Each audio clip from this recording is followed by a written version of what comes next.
Please, just make him stop." The boy's voice cracked through the rain, his face bruised, his hands trembling as he clutched a photo of his mother.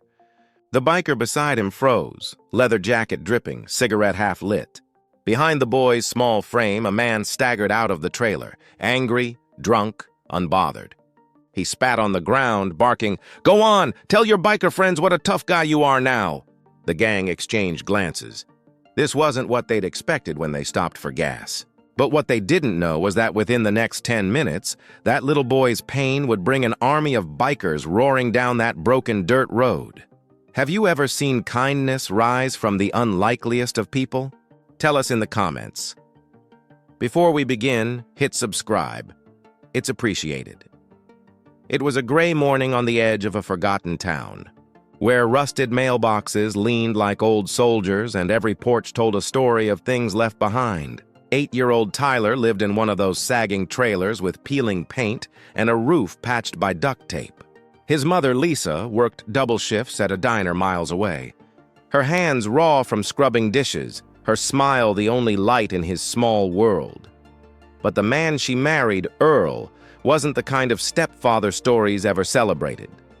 He was the kind that made the air heavy, the kind that made silence safer than words. Earl spent most of his days drinking cheap beer on the porch, his anger as predictable as the sunsets over the cornfields. And when he was angry, Tyler learned to stay small, to disappear. The trailer sat just off the highway, where motorcycles often thundered past in the evenings. Tyler would listen from his window, staring at the flashing headlights, imagining what it would be like to ride far away, somewhere loud enough to drown out Earl's shouting. Sometimes he'd see the same group of bikers stop by the old gas station across the road. They looked rough, dangerous even, but when one of them once helped an old man push his broken truck, Tyler realized not everyone was what they seemed. Still, nothing prepared him for what happened that night. When the rain started, and Earl's voice rose louder than the storm, something inside the boy finally snapped. If you were in Tyler's place, what would you have done? Tell us below. Because what came next would shock everyone who thought they knew what justice looked like. The rain fell harder that night, pounding against the metal roof like fists demanding to be heard. Tyler sat curled beneath the window, clutching the photo of his mother, the only piece of her that Earl hadn't thrown away. He tried to block out the shouting from the other room, but every crash made his chest tighten. A bottle shattered, then a chair, then her voice, pleading, breaking, gone. When Earl finally stormed out, slamming the door so hard the walls shook, Tyler ran to his mother. She was on the floor, tears mixed with blood, whispering, "It's okay, baby. Go to your room." But it wasn't okay. Not anymore. Something inside him, the fear that had kept him silent, cracked wide open. Hours later, when the headlights cut through the rain, Tyler ran outside barefoot. It was the biker gang he'd seen before, the Iron Hawks, filling up at the gas station across the street. Without thinking, he sprinted across the muddy road, rain soaking his small frame, heart pounding with something he didn't yet understand. One of the bikers saw him coming and stepped forward. "Kid, you lost?" he asked, his voice rough but kind. Tyler couldn't speak at first. His lips trembled, breath catching between sobs. Finally, he pointed toward the trailer. "He hurt my mom, please. Make him stop, please." The gang went silent. Their leader, a tall man with a gray beard and eyes that had seen too much, flicked his cigarette into the mud. "Who's he?" Tyler didn't answer. He didn't need to. The bruises on his arms said enough. The man glanced at the others, then at the trailer, where Earl's shadow loomed in the doorway, holding a beer and smirking like he owned the night. "You better keep walking, old man," Earl barked across the road.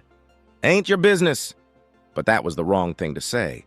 The leader, known to his brothers as Bear, stepped off his bike and started walking forward. One by one, the rest followed, boots sinking into the mud, headlights cutting through the storm. The sound of their chains, their heavy steps, their silence, it was enough to make the air tremble. Inside the trailer, Lisa pulled the curtains shut, terrified. She didn't want more violence. She didn't want her son to see what came next. But Tyler stood frozen by the window, his small hand gripping the glass. For once, he wasn't afraid. Earl laughed, but it cracked halfway through. "You think I'm scared of a bunch of leather clowns?" He sneered, but even he could hear the doubt in his own voice. Bear stopped at the bottom of the steps, rain dripping from his jacket, eyes steady. "No, I don't think you're scared," he said quietly. "But you should be ashamed." The next few moments blurred, yelling, shoving, a crash that echoed into the night. No one really knew what happened inside that trailer. But when it was over, Earl wasn't laughing anymore. The bikers didn't stay long. They helped Lisa pack a small bag, gave Tyler one of their jackets, too big for him but warm, and rode off into the dark. But the story didn't end there. Because the next morning the world would find out what happens when a child's cry reaches the right ears. By dawn, the storm had passed, but something far bigger was brewing. Word spread faster than the morning light. One biker had recorded part of the night's chaos on his phone, and within hours it was shared through group chats, Facebook pages, and radio frequencies across the state. The Ironhawks had a code, "No kid stands alone," and this time they meant it. Earl woke up to the sound of engines. Dozens of them. Then hundreds. By mid-morning, the dirt road outside his trailer looked like a sea of chrome and thunder. The roar of motorcycles shook the ground as nearly 1,500 bikers lined the highway, their leather vests glinting in the sunlight, their eyes fixed on the house where a boy had begged for help. Inside, Lisa held Tyler close. "What's happening?" she whispered. Tyler didn't know. He only stared out the window as the horizon filled with more riders, some from towns they'd never heard of, others from states away. The message had spread. A boy needed protecting. Then came the knock. 3 heavy, deliberate knocks that made Earl's breath hitch. When he opened the door, Bear stood there again. No anger this time, just calm, steady purpose. Behind him, 100 men stood in silence. "This ends today," Bear said quietly. Earl tried to bluff, to threaten, but his voice trembled under the weight of the crowd. "You can't just show up here. This is my house." Bear nodded.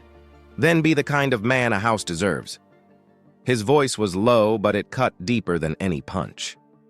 He handed Earl a small paper, an emergency report filed overnight by one of the bikers, now sitting with a sheriff at the gas station. "You're done, Earl. The law's coming. We just came to make sure you don't run." For the first time, Earl didn't have a word to say. The man who once ruled with fear now stood small, surrounded by those he thought were criminals, but who, in that moment, stood for something far greater than he ever had. As police cars rolled up, the bikers formed a silent circle, engines humming like a heartbeat of defiance. Lisa stepped outside, clutching Tyler's hand. Bear looked at her, then at the boy. "You did the brave thing, kid," he said. "Most grown men don't." And for a second, the whole world seemed to pause. Between justice and mercy, between fear and hope. What do you think happened next? Did the bikers just ride away? Or did they have one last message to leave behind? Tell us your thoughts below. When the last police car pulled away, the road fell silent again. The roar of the bikers had faded into the horizon, leaving behind the faint smell of rain and gasoline. But for Tyler, nothing felt the same.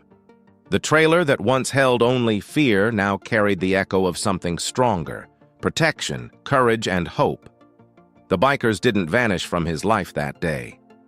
They took turns visiting, checking in, bringing groceries when his mom's paycheck ran short. For the first time, Tyler felt what it meant to have people in his corner. People who didn't wear badges or carry fancy titles, but who lived by a code that didn't need words. You don't turn away from pain. Lisa found her voice again, too. She pressed charges against Earl and moved them into a small apartment across town. It wasn't much, but it was theirs. Quiet, safe, free of the fear that used to shape every breath. Tyler hung Bear's patched jacket by his window, the one that had once been too big for him.